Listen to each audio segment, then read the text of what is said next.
I'm Karen Alexander, and I teach English and Spanish. And Mark Alexander, and I teach missions in the Intercultural Studies program at the undergraduate level and in the Master of Arts in Global Leadership at the graduate level. And my background was growing up overseas. My parents were missionaries in Argentina. They went to Argentina when I was just 2 months old. So all of my growing up years, my schooling in both Argentine national schools in Spanish as well as in an American school for high school, all of that was overseas. And I didn't have a calling to missions as I finished high school and went to college. I wasn't sure exactly what God wanted for me, but it was actually through applying to the Missionary Journeyman program, which is a 2-year missionary program for college graduates that the International Mission Board still has. Going through that process that God actually spoke to me and called me into missions. It is good to bring that in, that my dad was in the Air Force, because my parents taught my brother and taught me that it wasn't the Air Force sending us anywhere. God was the one who had a plan for us. So my preschool years were in Turkey, and then we lived in Texas and Ohio, and then the Philippines, and back in Texas. And I'll say that my parents believed in getting us in church wherever we were and getting us involved in working with children, working with young people, being involved in the community wherever we were to see what God was doing there. I have to say it was my upbringing, what my parents had instilled in us as being always on mission, always following God wherever we were. So when I was 12, I wrote to the Foreign Mission Board, which is what it was called back then, saying that I wanted to be a missionary. We met in college. Karen joined the church that I was a member of on the second Sunday of her freshman year. I was a junior.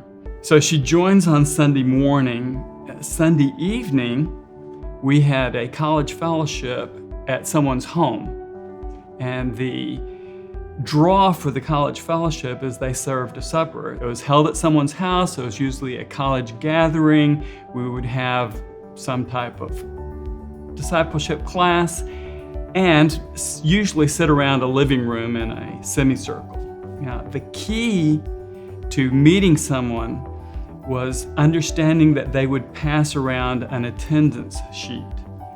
And if you were a first-time attendee, which that Sunday night Karen was, they would ask you to put your phone number. See where this is going, right? So the secret was you had to sit at the end of the circle so that you could not only see the name, but also see the phone number. Strategic sitting. That's how I got her phone number. And then it just so happened that the very next Saturday, the church group was going to go out to the lake, and I just knew that Karen and her roommate wouldn't go unless a friendly upperclassman called them up and invited to take them out to the lake. So that was our first date.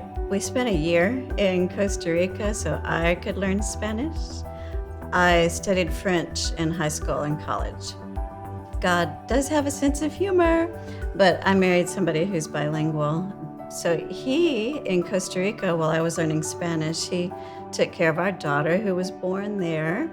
And then we moved to Argentina and lived in Cordoba in the center of the country for 25 years.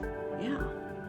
And along the way had 2 more kids. So we have a daughter that was born in Costa Rica, a son who was born in Cordoba in Argentina, and then a son that was born here in the U.S. And our family joke, dad joke, we have the Organization of American States represented in our family. Yeah. So North America, Central America, and South America.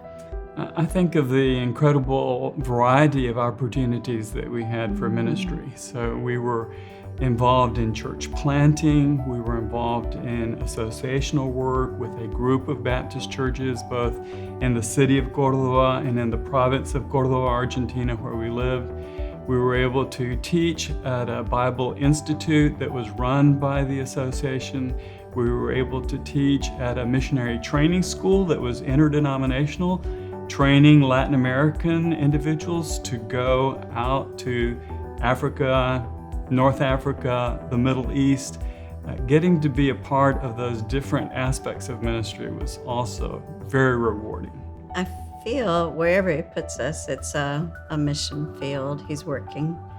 So it's seeking him to see where he's working around me with students, encouraging each in her walk with God or him in his walk with God. And that might be encouraging them to go on into missions themselves, either here in the U.S. or overseas. But it's just always knowing, right, that to whom much is given, much shall be required. And God has given us a lot of grace, a lot of mercy, and it's a blessing to be able to share that.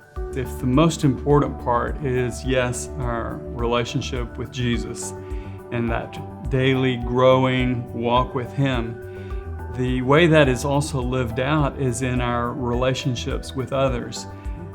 Cross-cultural ministry isn't about when I get there. It's about the relationships that God gives you each day right here and how you use those to share Christ, to live out your calling, to live out your relationship with him as you touch the lives of others.